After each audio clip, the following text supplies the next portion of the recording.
Welcome to safe structure. आज का topic है डबली रेनफोर्स्ड बीम। ये वीडियो थोड़ा सा ट्रिकी एंड इंटरेस्टिंग होगा। सिंगली रेनफोर्स्ड बीम से थोड़ा सा अलग इसका विजुअलाइजेशन होगा। तो आज का मॉड्यूल कुछ इस तरह से है। पहले इंट्रोडक्शन, इसके बाद डायग्राम को विजुअलाइज करेंगे, फिर रिलेशन देखेंगे डायग्रामों के बीच और मैथमेटिकल रिलेशन भी, फिर एफएससी को डिटर्मिनेट करेंगे और डिज़ाइन स्टेप, उसके बाद एक प्रॉब्लम देखेंगे। तो देखिए इंट्रोडक्शन। तो पहले बात तो डबली रेनफोर्स्ड बीम होता क्या है। एक्चुअली सिंगली रेनफोर्स्ड बीम में हम लोग जो रेनफोर्समेंट के मेन का कैलकुलेशन किए थे वो किए थे टेंशन जोन के कॉरस्पॉन्डिंग। हम लोग सिर्फ देख रहे थे कि पूरा बीम का जो टेंशन जोन है ये हो सकता है ऊपर, ये न्यूट्रल एक्सिस अगर है टेंशन जोन यहाँ पर भी हो सकता है, यहाँ पर भी हो सकता है। अगर ये सपोर्ट में नेगेटिव मोमेंट आया तो टेंशन जोन ऊपर होगा, अगर पॉजिटिव मोमेंट आया तो टेंशन जोन नीचे होगा।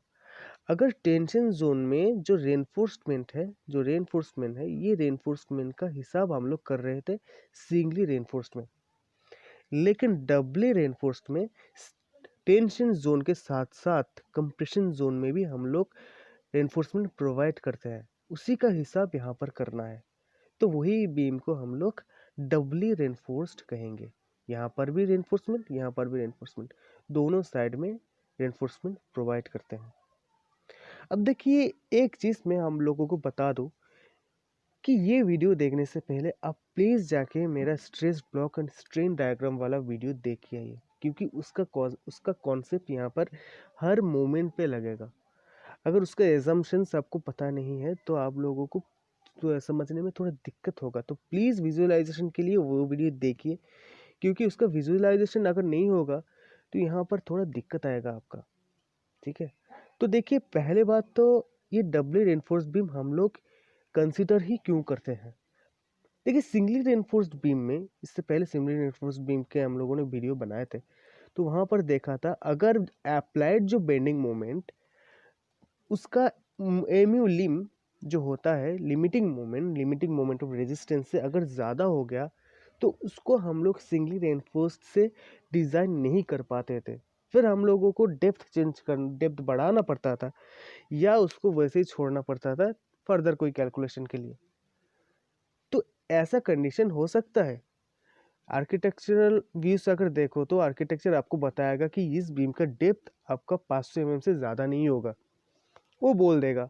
तो आप सिंगली रेनफोर्स्ड से कैसे डिज़ाइन करोगे? 500 करके देख लिए कि एम्यूलिम बीएमयू से कम आ रहा है, तो उन केस में तो आप लोग उस बीम को छोड़ना पड़ेगा।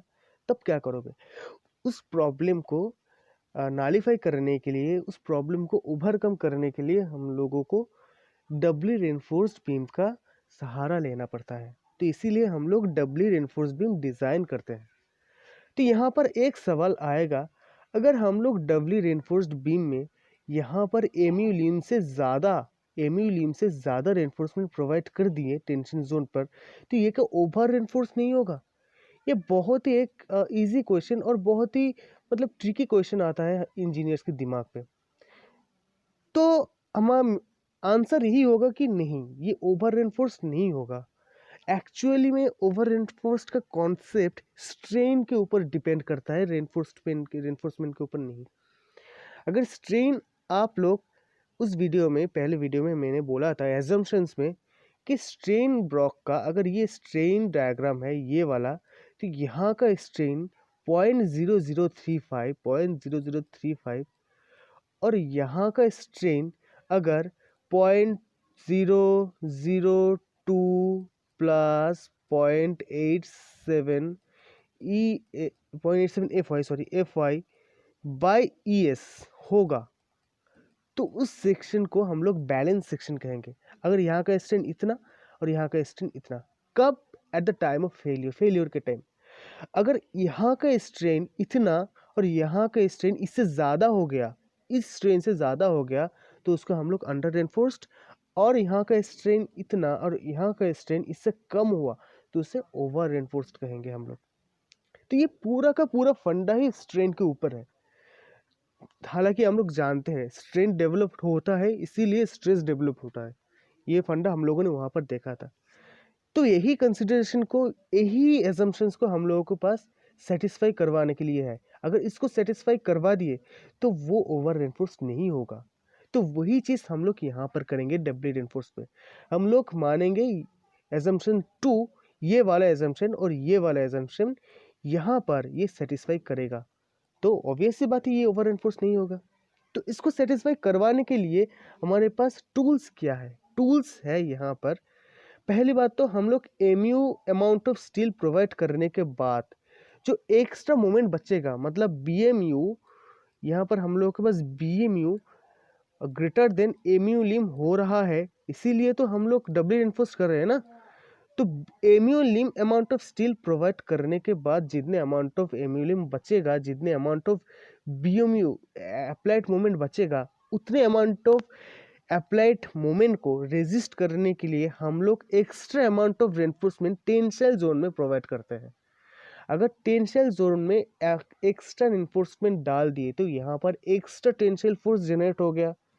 अगर यहाँ पर एक्स्ट्रा टेंसाइल फोर्स जनरेट हो गया तो ऑब्वियस सी बात है सॉरी, यहाँ पर एक्स्ट्रा कंप्रेशन फोर्स जनरेट करवाना पड़ेगा, नहीं तो यहाँ का स्ट्रेन यहाँ से बहुत, मतलब यहाँ का ये वाला स्ट्रेन जाते जाते ये कोलैप्स कर जाएगा, ये बहुत पहले 0.0035 आ जाएगा और ब्रिटल फेल्योर आ जाएगा। उसीलिए सेम अमाउंट ऑफ स्टील जो एक्स्ट्रा अमाउंट ऑफ मोमेंट के लिए स्टील प्रोवाइड कर रहे हैं, उसी सेम फोर्स का स्टील यहाँ पर प्रोवाइड करना पड़ेगा, ताकि extra amount of tensile force जो यहाँ पर जनरेट हो रहा है उसी अमाउंट ऑफ कंप्रेशन फोर्स यहाँ पर जनरेट हो, ताकि यहाँ का स्ट्रेन 0.0035 तक आए और यहाँ का स्ट्रेन उस वक्त एट टाइम ऑफ फेलियर इससे ज़्यादा हो, मतलब ये सेक्शन ओवर रेनफोर्स ना हो। इसी वजह से ये पूरा कवायद है, ठीक है। तो आई होप आप लोग समझिए कि डबली रेनफोर्स का पूरा फिलोसॉफी क्या है। अब एजम्पशंस, ये एजम्पशंस हम लोग पहले स्ट्रेस ब्लॉक और स्ट्रेन डायग्राम में जो डिस्क्रिप्शन में लिंक दिया हुआ है, प्लीज़ जाके देखिए। मैं बार बार रिक्वेस्ट करता हूँ आप लोग, आपका प्राइम फोकस है एजुकेशन, तो एजुकेशन के ऊपर थोड़ा वक्त आप लोग इन्वेस्ट कीजिए, ताकि एक बार कोई चीज़ सीखने के बाद बार बार वो चीज़ सीखना ना पड़े, एक बार ही सीखिए और पूरा ज़िंदगी याद रखिए, ठीक है। तो यहाँ पर स्ट्रेस ब्लॉक स्ट्रेन डायग्राम जो भी है वो उस पूरा का पूरा जो 6 एजम्पशंस था वो यहाँ पर फॉलो करेगा, ठीक है। तो बाकी ये दोनों एजम्पशंस भी हम लोग देखेंगे, stress diagram relationship steel compression in the same at the time of tension, ठीक है। So yield stress of the steel in the compression is 0.87 FY, ठीक है। और दूसरा है provision of compression steel ensure the ductile failure. अब इसी बात है, डक्टाइल फेलियर ही वो एंश्योर करेगा। अगर ये स्टील प्रोवाइड नहीं करोगे तो ये ब्रिटल फेलियर हो जाएगा। ये स्टील प्रोवाइड कर रहे हो इसीलिए डक्टाइल फेलियर हो रहा है, मतलब टेंशन में फेल कर रहा है। हम लोग चाहते ही हैं स्टील अगर पूरा सेक्शन फेल करे तो इसका डक्टाइल फेलियर हो, ताकि वो वक्त दे कंज्यूमर को कि आप घर छोड़ के जाए, ये स्टील, ये बिल्डिंग टूटने वाला है, कोलैप्स करने वाला है। तो देखिए डायग्राम विजुअलाइजेशन, पहले बात तो डबली रेनफोर्स्ड को विजुअलाइज कीजिए। डबली रेनफोर्स्ड होता कैसे है, ये देखिए एक सेक्शन है, एक बीम है, बीम का क्रॉस सेक्शन हमने ले लिए कोई भी तरह से, उसका अगर MU amount of MU lim amount of AST lim sorry AST lim amount of हमने स्टील प्रोवाइड किए, एएसटी लिम हमने स्टील प्रोवाइड कर दिए यहाँ पर। अब एक्स्ट्रा अमाउंट ऑफ जो मोमेंट मैंने बताया था, एक्स्ट्रा अमाउंट ऑफ जो मोमेंट, मतलब यहाँ पर BMU lim, BM bending moment, applied bending moment greater than of MU lim है, एम लिम है, इसी वजह से हम लोग डबली रेनफोर्स कर रहे हैं। तो ये अमाउंट ऑफ स्टील यहाँ पर हम लोग प्रोवाइड कर दिए। अब एक्स्ट्रा अमाउंट, एक्स्ट्रा रेनफोर्समेंट कितना है, ये बी एम माइनस एमयू लिम, एम लिम। अब इतने अमाउंट ऑफ रेनफोर्समेंट, ये वाला जो मोमेंट है इसका कॉरस्पॉन्डिंग कोई रेनफोर्समेंट आएगा, इतने अमाउंट ऑफ रेनफोर्समेंट हम लोग यहाँ पर टेंसाइल जोन में प्रोवाइड करेंगे। अब यहाँ पर एक extra amount of tension force generate हो गया, इसको नॉलिफाई करने के लिए यहाँ पर हम लोग रेनफोर्समेंट प्रोवाइड करेंगे, जो कि ये extra amount of tensile force को यहाँ पर extra amount of compression force generate करके ये न्यूट्रल करेगा। तो ये वाला रेनफोर्समेंट यहाँ पर 3, यहाँ पर 2, टोटल 5 रेनफोर्समेंट यहाँ पर फाइनल ये क्रॉस सेक्शन पे, फिर यहाँ पर 0, यहाँ पर 2, यहाँ पर 2 रेनफोर्समेंट, यही है डबल रेनफोर्स। ठीक है, अब देखिए एक चीज, पहली बात तो ये वाला जो सेक्शन है, ये वाला सेक्शन मैंने यहाँ पर दिखाया स्ट्रेन डायग्राम, इसका कोरस्पोंडिंग ये हुआ। अब ये स्ट्रेन डायग्राम कुछ ऐसा होने के बाद इस स्टील के कोरस्पोंडिंग यहाँ पर कुछ स्ट्रेन आएगा। यहाँ पर मैक्सिमम हम लोग 0.0035 कंसिडर करते हैं। क्यों कंसिडर करते हैं वो वहाँ पर मैंने बताया, प्लीज जाके देखिए, हर चीज यहाँ पर मैं कवर नहीं कर पाऊंगा। तो यहाँ पर मैक्सिमम हम लोग यही स्ट्रेन देखेंगे, इससे ज्यादा स्ट्रेन यहाँ पर नहीं होगा। तो यहाँ पर कुछ हम लोग नहीं जानते कि कितना स्ट्रेन यहाँ पर जनरेट हो रहा है, तो इसके कोरस्पोंडिंग यहाँ पर एक स्ट्रेस ब्लॉक जनरेट होगा। ठीक है, ये स्ट्रेस ब्लॉक हम लोग डबली रेनफोर्स नहीं, सिंगली रेनफोर्स मान के ये स्ट्रेस ब्लॉक हम लोग देखेंगे। ठीक है, तो अब एमयू लिम के कोरस्पोंडिंग, ये एमयू लिम के कोरस्पोंडिंग मतलब एक्सयू लिम के कोरस्पोंडिंग और एएसटी लिम के लिमिटिंग वैल्यू के कोरस्पोंडिंग ये स्ट्रेस ब्लॉक जनरेट किए। अब एक्स्ट्रा स्टील प्रोवाइड किए, तो एक्स्ट्रा स्टील हम लोग टेंशन जोन में प्रोवाइड किए, उसका फोर्स क्या है 0.87 FY AST2, ये एक्स्ट्रा स्टील है AST2। इसके कॉरस्पॉन्डिंग इसको नॉलिफाई करने के लिए यहाँ पर एक्स्ट्रा स्टील हम लोगों ने प्रोवाइड किए थे, तो उसका फोर्स क्या है, स्टील का फोर्स क्या है C2, और वो क्या है ASC area of steel into उसका स्ट्रेंथ जो FSC मतलब माइनस FCC। अब FSC क्या है और FCC क्या है, ये दो चीज हम लोग डिटेल्स में देखेंगे। अब यहाँ पर माइनस भी क्यों, ये भी देखेंगे कि यहाँ पर माइनस क्यों। देखिए यहाँ पर हम लोगों ने जब कंसिडर किए थे यहाँ पर स्ट्रेस ब्लॉक, तब हम लोगों ने यहाँ पर पूरा का पोर्शन कंक्रीट कंसिडर किए थे, लेकिन इन एक्चुअल डायग्राम यहाँ पर तो पूरा का कंसिडर स्टील नहीं है, यहाँ पर सॉरी यहाँ पर पूरा कंक्रीट नहीं है, थोड़ा स्टील भी है।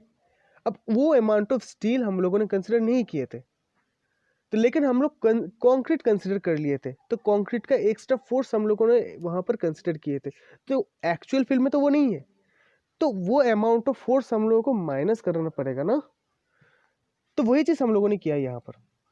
अब देखो यहाँ पर ये पूरा डायग्राम है। अब हमारा मोटो क्या है, हमारा मेन मोटो है यहाँ पर स्ट्रेन ये वाला हो और यहाँ पर स्ट्रेन इससे कम हो।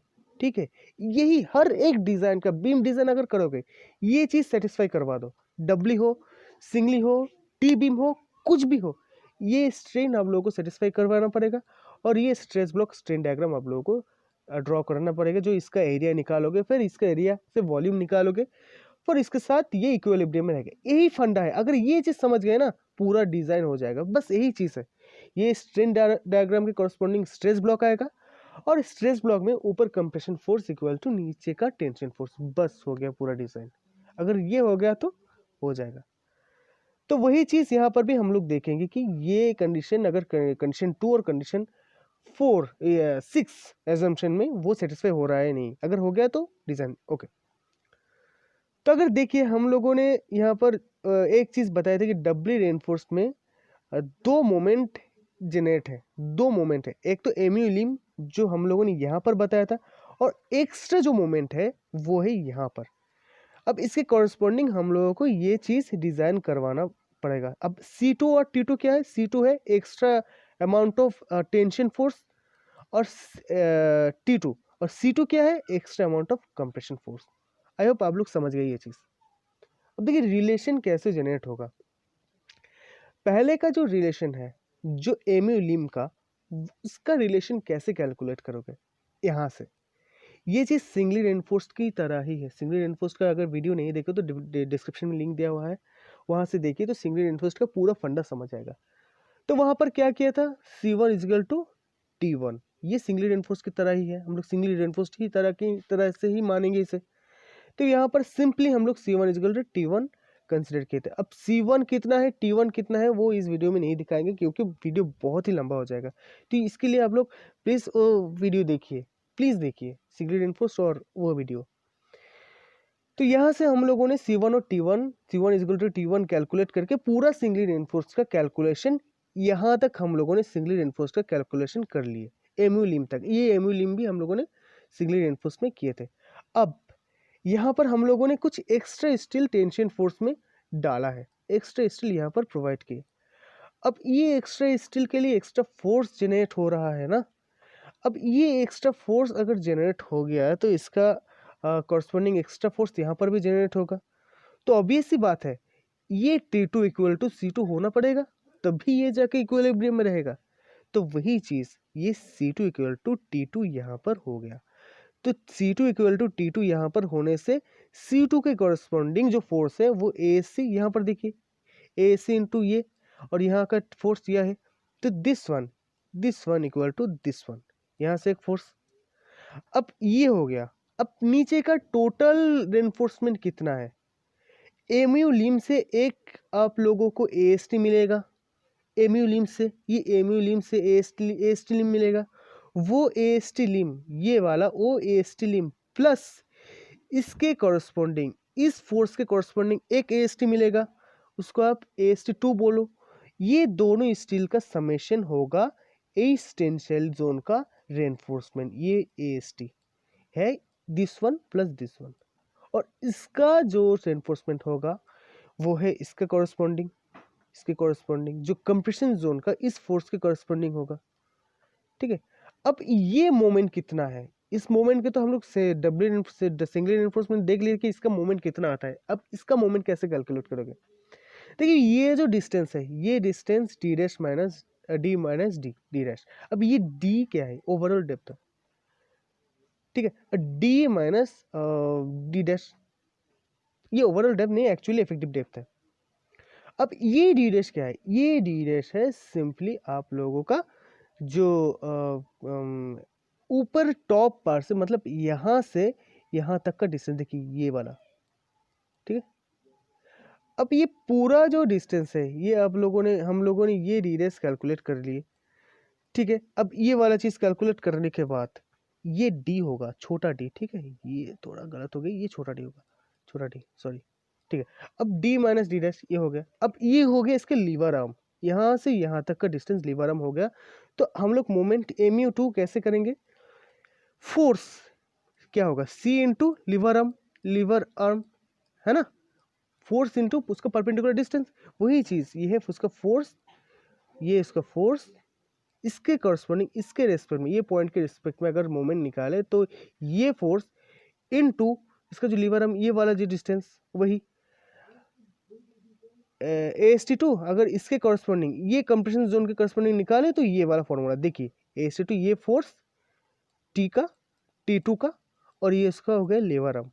अगर इसके कॉरस्पॉन्डिंग निकालोगे तो ये हो गया इसका force ASC plus ASC into ये वाला लीवर आर्म।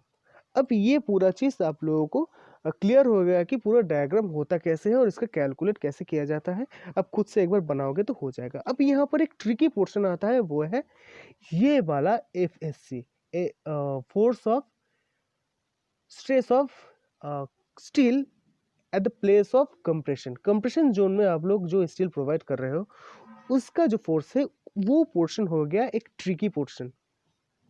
अब देखिए ये जो फोर्स है, ये फोर्स आप लोग को कंप्रेशन जोन में जो फोर्स है, ये फोर्स निकालने के लिए आपका ये पूरा डेटा होना चाहिए। ये डेटा चाहिए, ये डेटा चाहिए, ये भी चाहिए। अगर ये डेटा चाहिए तो ये डेटा आप लोगों को मस्ट चाहिए। और ये डेटा आपको कहाँ से मिलेगा? ऑब्वियस सी बात है, स्ट्रेन डायग्राम से मिलेगा। अब स्ट्रेन डायग्राम से मिलेगा तो स्ट्रेन डायग्राम से आप कैसे निकालोगे? आपका एक्सियल यहाँ इस डायग्राम के एक्चुअल अगर न्यूट्रल एक्सिस अगर नहीं कैलकुलेट करोगे तो उसका स्ट्रेन, ये इस पोर्शन का स्ट्रेन आप लोग कैलकुलेट नहीं कर पाओगे। तो ये एक लूप हो गया। अगर आप लोग XU कैलकुलेट करना चाहते हो तो आपका सॉरी, अगर आप F मतलब ये चीज़ कैलकुलेट करना चाहते हो FSC, तो आपको चाहिए स्ट्रेन सिग्मा। अगर सिग्मा चाहिए तो आपका XU कैलकुलेट करना पड़ेगा। अगर XU चाहिए फिर ये कैलकुलेट करना पड़ेगा। ये एक लूप की तरह है। तो इसीलिए ये पोर्शन को आपको कैलकुलेट करने के लिए आपका heat and trial method use करके डेप्थ ऑफ न्यूट्रल एक्सिस हम लोग कैलकुलेट करते हैं। अब ये चीज को कैसे करेंगे ये देखिए। ठीक है, डिटर्मिनेशन ऑफ एफएससी को कैसे कैलकुलेट करते हैं? देखिए हीट एंड ट्रायल मेथड से आप लोग करते रहिए तो बहुत ही प्रॉब्लमेटिक है। और पहली बात तो यहाँ पर ये प्रॉब्लम आता क्यों है? एक्चुअली में यहाँ पर ये प्रॉब्लम आने की वजह क्या है? इसका वजह है इसका स्ट्रेस स्ट्रेन नेचर। देखो पहली बात तो हम लोगों ने जो 0.002 टेंशन में जो स्टील हम लोगों ने प्रोवाइड किए थे, वहाँ पर तो हम लोग 0.87 कंसिडर किए थे इसका स्ट्रेस। ये कंसिडर करके पूरा का पूरा कैलकुलेशन हो गया था। तो यहाँ पर ऐसा क्या हुआ कि यहाँ का स्ट्रेस हम लोग FSC ये वाला कंसिडर करना पड़ रहा है, ये वाला नहीं। इसका सिंपल सा आंसर है ये वाला ग्राफ। अगर इसको आप देखोगे तो समझ जाओगे। देखो 0.002 के करस्पॉन्डिंग यहाँ पर कुछ स्ट्रेन आया, यहाँ पर कुछ स्ट्रेन आएगा, ये वाला स्ट्रेन समहाउ मुझे पता नहीं कहाँ पर है, ठीक है। मैं यहाँ पर दिखा रहा हूँ कि ये लाइन थोड़ा ये यहाँ पर ही आएगा कुछ, ये वाला स्ट्रेन मुझे पता नहीं है, ठीक है। अगर यहाँ पर इसका स्ट्रेन आया तो इसका इसका वैल्यू क्या है, यहाँ पर स्ट्रेन का वैल्यू है वही चीज़ जो हम लोगों ने बार बार बताया था, 0.002 प्लस 0.87 FY बाई ES। ये वाला जो वैल्यू हम लोग बार बार बता रहे थे, यही वाला वैल्यू है यहाँ का स्ट्रेन बाई ES। यही वाला वैल्यू है यहाँ का स्ट्रेन, हम लोग बार बार जो बता रहे थे। अब यहाँ का स्ट्रेन अगर ये हो गया, तो अगर इससे पीछे जाओ तो ये वाला जो पोर्शन है, ये वाला पोर्शन स्ट्रेट नहीं है। अगर इससे आगे जाओ, देखिए यहाँ का पोर्शन पूरा स्ट्रेट है, जहाँ पर भी जाओ वहाँ पर ही, सॉरी यहाँ पर जहाँ पर भी जाओ वहाँ पर ही यहाँ का स्ट्रेन क्या है, स्ट्रेस क्या है, 0.87 FY। अगर यहाँ पर सब जगह का जो स्ट्रेस है वो 0.87 FY है या FY है, तो यहाँ पर जितना भी स्ट्रेन हो फोर्स यही होगा, इससे ज़्यादा या कम कुछ भी नहीं होगा। लेकिन अगर इससे पीछे चला जाओ तो इस पोर्शन का स्ट्रेस कुछ और है, इस पोर्शन का स्ट्रेस कुछ और है, इस पोर्शन का स्ट्रेस कुछ और है, मतलब वेरियस ऑफ स्ट्रेस यहाँ पर दिखा रहा है। तो कुछ प्रॉब्लमेटिक हो गया। लेकिन हम लोग यहाँ पर कैसे मान रहे हैं कि इसका स्ट्रेन इससे कम ही होगा, हम लोग कैसे जान पा रहे हैं ये चीज़? देखिए इसका आंसर भी है, इसका आंसर ये है, ठीक है। हम लोग इससे ज़्यादा स्ट्रेन टेंशन कंप्रेशन जोन में नहीं प्रोवाइड कर पाएंगे, इससे कम ही होगा स्ट्रेन, क्योंकि अगर इससे ज़्यादा स्ट्रेन प्रोवाइड कर दिए तो ये ब्रिटल फेलियर हो जाएगा यहाँ पर। अगर यहाँ पर ब्रिटल फेलियर हो जाएगा तो यहाँ पर स्टील प्रोवाइड करने का कोई मतलब ही नहीं है, कंक्रीट ही नहीं रहेगा वहाँ पर, कंक्रीट फेल कर जाएगा। तो हम लोगों को स्ट्रेन यहाँ पर इससे कम ही प्रोवाइड करना पड़ेगा। अगर इससे कम स्ट्रेन यहाँ पर, अगर आपका स्ट्रेन यहाँ के कॉरस्पॉन्डिंग ईल स्ट्रेन जो है, ईल स्ट्रेस, यहाँ का ईल स्ट्रेस 0.038 समथिंग कुछ आएगा, 0038 415 FE 415 के लिए, FE 415 के लिए। तो यहाँ से इसका नीचे जो स्ट्रेन है ये कम ही आएगा। कैसे? अगर यहाँ का स्ट्रेन 0.0035 है, जाहिर सी बात है यहाँ का स्ट्रेन इससे कम होगा, या इस पोर्शन पे स्ट्रेन यहाँ पर अगर ये है तो यहाँ पे ऑब्वियस सी बात है इससे कम होगा। तो ऑब्वियस सी बात है यहाँ का जो स्ट्रेन है वो यहाँ पर ही कहीं पर लाई करेगा। समझ गए ना? क्यों हम लोग इस पोर्शन को इतना बारीकी से देख रहे हैं? यहाँ पर ही कहीं पर लाई करना ही पड़ेगा इसे। अगर इसका स्ट्रेन इससे ज़्यादा नहीं हो सकता, इससे ज़्यादा आप प्रोवाइड ही नहीं कर पाओगे यहाँ पर, तो ऑब्वियस सी बात है यहाँ पर यहीं पर कहीं पर ये स्ट्रेन लाई करेगा। तो इसे करस्पॉन्डिंग इसको कैलकुलेट करना पड़ेगा। कैलकुलेट कैसे करेंगे? देखिए ये आएगा, ये स्ट्रेन डायग्राम को अगर कैलकुलेट करोगे तो स्ट्रेन डायग्राम को कैलकुलेट करने के बाद कुछ ऐसा एक फॉर्मूला आएगा, ऐसा एक वैल्यू आएगा। अब ये कहाँ से आ गया? ये हम लोगों ने स्ट्रेस डायग्राम स्ट्रेस ब्लॉक में हम लोग देखे थे कि ऐसे स्ट्रेन हम लोग कैलकुलेट करते थे। अगर ये आ गया डेटा तो क्या करेंगे हम लोग, यहाँ से एक्सियल लिम्ब के करस्पॉन्डिंग हम लोग स्ट्रेन निकालेंगे, और स्ट्रेन निकालने के बाद ये स्ट्रेन के करस्पॉन्डिंग ये जो कर्व है, इस कर्व से हम लोग स्ट्रेस निकाल सकते हैं, या इसको सिंप्लीफाई करके ये एक टेबल बनाया गया है, इस टेबल से 415 और FE 500 के करस्पॉन्डिंग यहाँ पर कुछ स्ट्रेन दिया गया है, ये रहा वो स्ट्रेन। इस स्ट्रेन के करस्पॉन्डिंग यहाँ पर स्ट्रेस दिया गया है, यहाँ से हम लोग FSC कैलकुलेट कर सकते हैं। या SP16 में एक चार्ट दिया गया है D डैश बाई डी के करस्पॉन्डिंग। अब D डैश क्या है बताया था, ये वाला है D डैश करस्पॉन्डिंग। इसके करस्पॉन्डिंग यहाँ पर स्ट्रेन निकालेंगे, स्ट्रेन निकालने के बाद यहाँ पर इसका स्ट्रेस हम लोग यहाँ से स्ट्रेन TL स्ट्रेस हम लोग निकालेंगे, ठीक है। यहाँ पर हम लोग स्ट्रेस, ये रहा इसका स्ट्रेस, ये स्ट्रेस निकालेंगे, और ये है D डैश बाई डी का वैल्यू, ये पूरा, ठीक है। यहाँ से हम लोग इसका स्ट्रेन ये देखिए 415 और 500 कॉरस्पॉन्डिंग दिया हुआ है डेटा, यहाँ से लीनियर इंटरपोलेशन करके ऑब्वियस सी बात है निकल जाएगा। तो ये सिंपल सा कुछ मेथड, आई होप आप लोग सब समझ गए कि डब्ल्यू रेनफोर्स्ड क्या है और उसका इम्प्लीमेंटेशन और उसको कैसे कैलकुलेट करते हैं। अब इसका डिज़ाइन स्टेप देखेंगे। तो पहली बात तो एमयू लिम आपको कैलकुलेट करना पड़ेगा, सिंगल रेनफोर्स्ड के ही मेथड है, डायरेक्ट फार्मूला है, वहाँ से एस टी लिम निकल जाएगा। अब determination of mu2 ASC2 AST2 और AST, ये सारे डेटा जो हम लोगों ने पिछली स्लाइड में हम लोगों ने देखा था, ये सारे डेटा हम लोगों को निकालना पड़ेगा, ठीक है।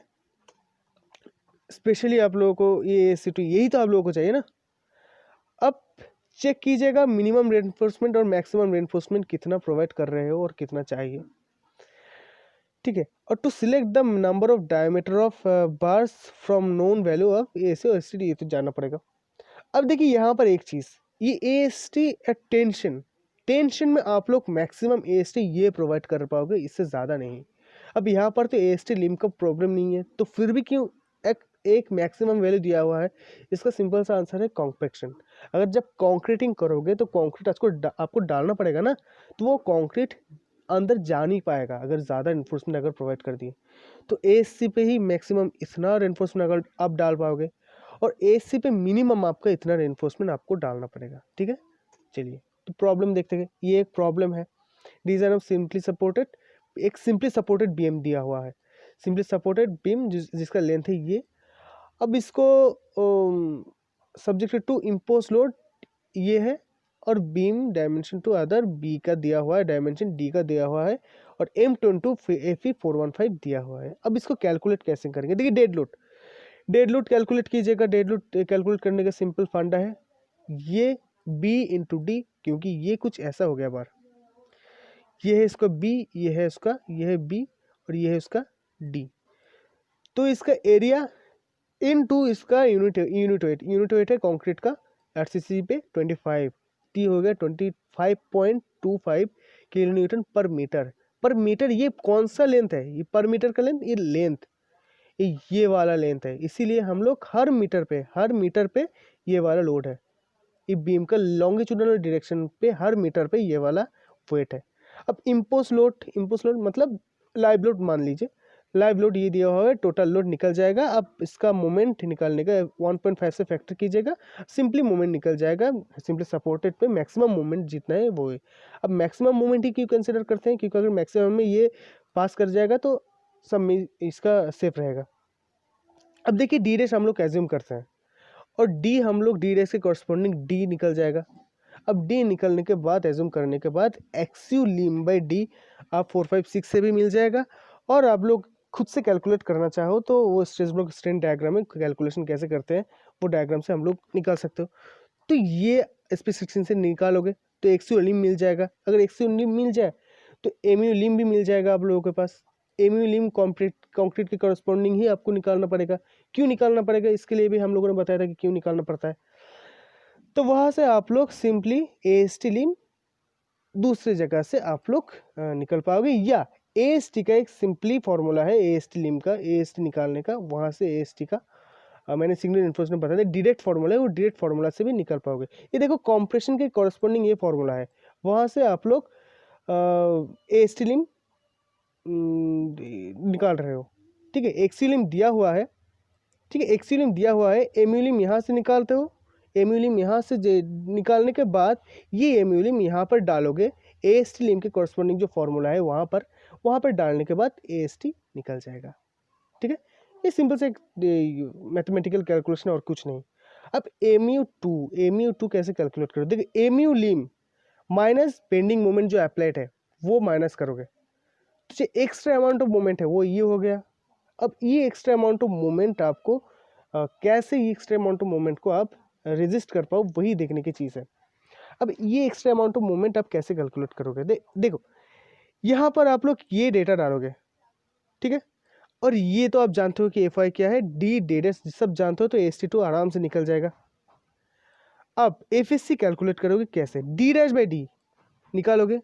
वहाँ पर मैंने एक चार्ट बताया था SP16 पर, ये चार्ट से D dash by D strain निकालोगे, देखो D डैश बाई डी ये हो गया, और एफएससी का सिंपल सा फॉर्मूला है T-/D से 0.11 के करस्पॉन्डिंग, यहाँ से एफएससी आपका निकल जाएगा। अगर एफएससी निकल गया यहाँ पर AC इंटू एफएससी, जो C1 इक्वल टू T1 का जो फॉर्मूला था, C1 इक्वल टू T1 का एक फॉर्मूला था ना, उस फॉर्मूला पे ये डेटा को डाल दीजिए, फिर ये AST2 अननोन रहेगा, तो वहाँ से आप लोग ASC सॉरी AST2 नहीं, सॉरी ये नहीं, ये अननोन रहेगा, ये नोन रहेगा, तो वहाँ से आप लोग ये ASC निकाल दो। फिर AST1 equal to AST equal to AST1 plus AST2। AST1 क्या है, ये है AST1, और AST2 क्या है, AST2 है ये दोनों हो गया आपका टेंशन जोन का रेनफोर्समेंट। और फिर कंप्रेशन जोन का रेनफोर्समेंट भी आप लोगों ने यहाँ से ये वाला से आप लोग प्रोवाइड कर दीजिएगा। फिर इसको जैसे प्रोवाइड करते हैं रेनफोर्समेंट की डेटा से, वो डेटा से प्रोवाइड कर दीजिए। अब मिनिमम ASC कैसे होता है, मिनिमम ASC है 0.2% of gross area, 0.2% of gross area से ये मिनिमम ASC। मैक्सिमम ASC कैसा होता है 0.0 मतलब 0.4%, मतलब 0.04 BD, वहाँ से निकाल लीजिएगा। फिर यहाँ से ये